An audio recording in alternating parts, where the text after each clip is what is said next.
Welcome back to my YouTube channel. Today we step into one of the most emotionally charged and historically significant coins ever produced by the United States, the John F. Kennedy dollar, a coin born not out of long planning or artistic debate but out of national grief, shock, and a deep collective desire to honor a fallen leader whose life and presidency were cut tragically short. Because when President John Fitzgerald Kennedy was assassinated in November 1963, the entire nation stood still. And within days discussions began about how his legacy should be preserved in a way that every American could hold, see, and remember, and it was this urgency, unlike anything seen before in U.S. coinage history, that led to the rapid creation of the Kennedy half-dollar, a coin designed, approved, and released at unprecedented speed, symbolizing how powerful memory and emotion can be when translated into metal. And from the moment it was announced, public reaction was overwhelming, not because of its face value or design complexity, but because it represented hope, youth, and a future that many believed had been stolen. And as the coin entered circulation in 1964, made of 90% silver, it was immediately pulled from circulation by citizens who refused to spend it, turning a circulating coin into an instant keepsake. And this behavior alone reshaped the destiny of the Kennedy dollar forever, because instead of wearing down through everyday commerce like most coins, millions were preserved in drawers, safes, and collections, frozen in time. And this mass-saving phenomenon created a unique paradox where high mintages did not translate into common availability in circulation, and the Kennedy dollar became both abundant and scarce at the same time depending on condition and composition, and beyond its emotional weight, the design itself carried immense symbolism. With Kennedy's portrait facing left in a bold, confident profile that conveyed strength and optimism, while the reverse presidential seal reinforced the authority and dignity of the office he once held, and every detail of the coin reflected a nation trying to heal, trying to remember, and trying to move forward without forgetting. And as years passed, the Kennedy dollar evolved alongside America, transitioning from silver to clad composition, shrinking in intrinsic value while expanding in historical significance. And this transition marked a turning point not only for the coin but for U.S. coinage as a whole, signaling the end of silver in everyday currency and the beginning of a new era where symbolism outweighed metal content. And yet even as composition changed, public attachment never faded, because the Kennedy dollar was never just another coin, it was a story struck in metal, a reminder of what was lost and what endured. And for collectors today, the Kennedy dollar represents one of the most fascinating studies in modern numismatics, where condition, strike quality, mint, location, and production era all influence desirability, and where the earliest issues remain the emotional and historical heart of the series, commanding attention not simply because they are old or valuable, but because they carry the weight of a moment that changed history forever. The decision to place John F. Kennedy's portrait on a circulating American coin was not merely a design choice but an emotional response to a national tragedy that shook the United States to its core, because in the days following his assassination in November 1963, the country was united in grief, and there was an overwhelming public demand to memorialize a president who had come to symbolize youth, optimism, and a forward-looking vision for America. And unlike earlier commemorative efforts that required years of debate and planning, the Kennedy half-dollar moved with unprecedented speed through Congress and the Treasury Department, reflecting both the urgency of public sentiment and the unique place Kennedy held in the national consciousness. And when the coin was released in 1964, it instantly became more than money. It became a keepsake, a token of remembrance, and a physical connection to a moment in history that people were not ready to let go of, which is why millions of Americans hoarded the coin from the very beginning, pulling it out of circulation almost as soon as it appeared, not because of its monetary worth but because of what it represented emotionally. And this mass-saving behavior immediately altered the coin's destiny, transforming what was intended to be a workhorse denomination into an object of preservation, and the design itself reinforced this effect, with Kennedy's strong yet calm profile on the obverse conveying dignity and resolve, while the presidential seal on the reverse emphasized authority, continuity, and the enduring strength of the office he once held. And as production ramped up to meet overwhelming demand, the U.S. Mint faced challenges balancing speed with quality, resulting in noticeable variations in strike strength, luster, and surface preservation across early issues. Details that collectors today study closely because they reflect the immense pressure under which these coins were produced, and the choice to strike. The 1964 issue in 90% silver further elevated the coin's status, giving it intrinsic value and tying its fate to precious metal markets, a factor that would later contribute to even more hoarding and melting as silver prices rose. And yet at the time of its release, few could have predicted how deeply this coin would embed itself into American culture, because it captured something rare, a shared moment of collective memory frozen in metal. And as years passed and new generations emerged with no direct memory of Kennedy's presidency, The coin continued to serve as a bridge to that era, carrying forward stories of hope, ambition, and unrealized potential, and this is what gives the Kennedy dollar its enduring power, because it is not simply a record of a man, but a reflection of how a nation chooses to remember, preserve, and honor its past through everyday objects that quietly outlive the moments that created them. As the Kennedy dollar moved beyond its emotionally charged debut years, it entered a phase where production realities, collector behavior, and national sentiment collided in unexpected ways, because although the coin was intended for circulation, the public reaction was unlike anything the U.S. Mint had ever encountered, with millions of Americans choosing to save the coin rather than spend it, effectively removing it from commerce almost immediately and forcing the mint into a cycle of increased production that still could not satisfy demand. And this phenomenon fundamentally reshaped the destiny of the series, turning what should have been an everyday coin into a de facto collectible from the moment it was born.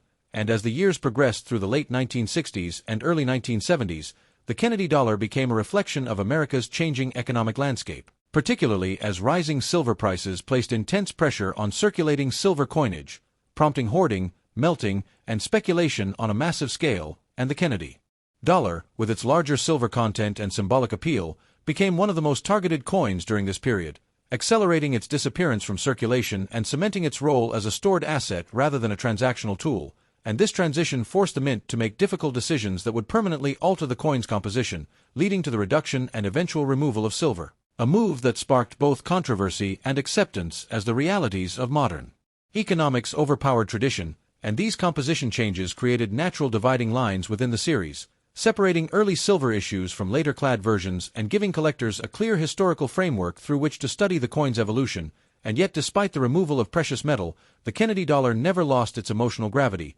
because the portrait remained unchanged, continuing to evoke the memory of a president whose promise was cut short, and whose image became frozen in time on the nation's largest circulating coin. And as production continued, subtle changes in strike quality, surface texture, and die preparation began to appear, reflecting advancements in minting technology as well as shifts in production priorities. And these nuances are what give depth to the series today, because to the trained eye, no two eras of Kennedy dollars feel exactly the same, each period carrying its own fingerprint shaped by politics, economics, and industrial capability. And while circulation use declined sharply, collector interest quietly matured, evolving from emotional preservation into analytical study, where dates, mint marks, finishes, and conditions became subjects of intense scrutiny, transforming the Kennedy dollar into a complex field of numismatic exploration that rewards patience and historical awareness. And this dual identity as both a memorial and a collectible is what makes the Kennedy dollar uniquely powerful, because it exists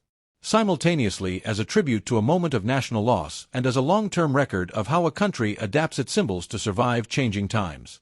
The deeper you move into the Kennedy dollar series, the more clearly you begin to see how this coin transformed from a symbol of national mourning into a complex field of study shaped by metal composition changes, collector psychology, and economic forces that quietly reshaped its destiny over decades. Because while the earliest issues were struck in high-relief silver with the intent of honoring a fallen president, the realities of circulation, hoarding, and rising bullion prices soon forced dramatic changes that altered both the physical nature of the coin and the way people perceived it. And the transition away from 90% silver after 1970 marked a defining moment where intrinsic value and emotional value began to separate, creating two distinct worlds within the same series, one rooted in historical reverence and precious metal content, the other driven by mass production, circulation practicality, and reduced material cost. And this shift reshaped survival patterns in a way few coins have experienced so dramatically, because earlier silver issues were removed from circulation almost immediately by the public, while later clad versions were allowed to circulate freely, resulting in a paradox where coins with massive mintages can still be difficult to locate in pristine condition due to careless handling, bag storage, and limited collector interest at the time of release. And this uneven preservation has become one of the defining characteristics of the Kennedy dollar market today, where true quality rather than raw numbers determines desirability. And as minting technology evolved, subtle design refinements and strike consistency improved. Yet even these advancements could not eliminate the challenges posed by high-speed production and limited demand, leading to coins that often exhibit weak details, contact marks, and muted luster, especially on later business strikes. And collectors who study the series closely begin to appreciate how each era reflects the priorities of its time, whether it was the urgency of memorialization in the 1960s, the economic pressures of the 1970s, or the quiet transition into a coin produced largely for collectors rather than commerce. and this gradual retreat from everyday use is what ultimately transformed the Kennedy dollar into a bridge between circulating currency and commemorative artifact, occupying a unique space where history, sentiment, and economics intersect, and this is why the coin continues to attract both new enthusiasts and seasoned numismatists, because it offers layers of meaning that reward patience and careful observation, reminding us that value is not always immediately visible, but often revealed slowly through context, comparison, and time. The story of the John F. Kennedy dollar deepens even further when we move beyond its origins and into the realities of collecting, survival, and long-term significance, because while millions of these coins were struck, very few exist today in the condition collectors truly seek, and this contrast between massive production and selective survival is what gives the series its quiet tension. As the earliest issues especially were subject to intense public hoarding, casual handling, and long-term storage under less than ideal conditions, leading to widespread contact marks, dull surfaces, and impaired luster that permanently limited the population of premium examples, and this reality forces collectors to understand that rarity is not always about how many coins were made, but about how many endured time without damage, and in the case of the Kennedy dollar, time was rarely kind, because heavy bags, loose stacking, and repeated movement through Federal Reserve vaults caused friction and abrasions that even today define the grading challenges of the series, and as the years progressed, subtle changes in strike quality, die preparation, and minting pressure introduced variations that reward careful observation, making the Kennedy dollar a coin that reveals more the longer it is studied, as details in the hair above the ear, the sharpness of the lettering, and the depth of the fields all become indicators of not just condition, but of minting philosophy at the time, and this is especially true when comparing different eras of production, where early strikes often display a boldness and clarity that later issues sometimes lack due to high-speed output demands, and yet even among later dates, exceptional pieces exist that defy expectations, reminding collectors that excellence can emerge even in the most routine circumstances. And this unpredictability is part of what sustains interest in the series, because every coin holds potential, and every example carries a story. Shaped by human hands, institutional decisions, and historical momentum, and beyond technical evaluation, the Kennedy dollar occupies a unique emotional space in American numismatics, because it is one of the few coins whose identity is inseparable from a specific moment of national grief and reflection, and this emotional weight continues to influence how the coin is perceived, preserved, and passed down, as families often retain these coins not for their market value, but for their symbolic meaning, turning them into heirlooms rather than assets, and this cultural attachment ensures that the Kennedy dollar remains relevant even as collecting trends evolve, because it appeals not only to specialists, but to those who seek connection with history in a tangible form, and as generations pass, the coin transitions from a contemporary memorial to a historical artifact, carrying with it layers of interpretation shaped by memory, scholarship, and personal experience, and this layered significance is what elevates the Kennedy dollar beyond its denomination, allowing it to function simultaneously as currency, collectible, and cultural symbol, and as long as people continue to ask questions about its story, its production, and its meaning, the Kennedy dollar will remain a powerful reminder that even ordinary objects can carry extraordinary legacy. As the story of the John F. Kennedy dollar reaches its final arc, its true power reveals itself not through rarity alone, but through the emotional gravity it continues to carry decades after its first strike, because this coin was born not from routine policy but from national grief. Created at a moment when the United States was searching for a way to memorialize a leader whose life was cut short yet whose image had already become timeless, and that urgency is frozen within every surviving example, whether worn smooth by circulation or preserved in pristine condition, making each piece a quiet witness to history rather than a mere object of exchange. And as collectors examine these coins today, what they are really studying is the intersection of memory, metal, and meaning, where mass production met personal sentiment. And this intersection explains why the Kennedy dollar behaves differently from many other U.S. coins in the collector market, because demand is driven not only by numismatic scarcity but by generational nostalgia, patriotic symbolism, and the enduring fascination with the Kennedy era itself, and over time this demand has evolved, shifting focus from circulated pieces saved as keepsakes to high-grade uncirculated examples,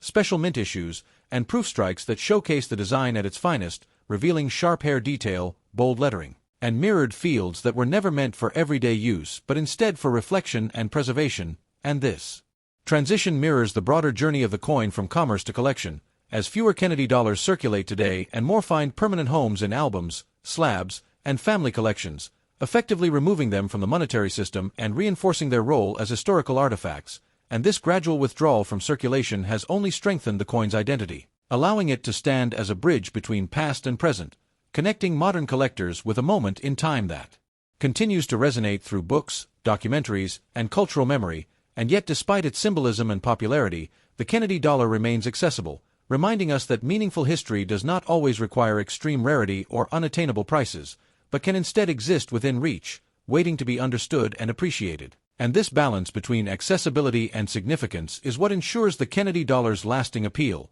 because it invites both beginners and seasoned collectors to engage with it on their own terms, whether through research, preservation, or simple admiration, and as long as these coins are studied, shared, and remembered, the story they carry will continue to live on, quietly echoing the ideals, hopes, and unfinished promise of an era that still captivates the world. Thanks for watching.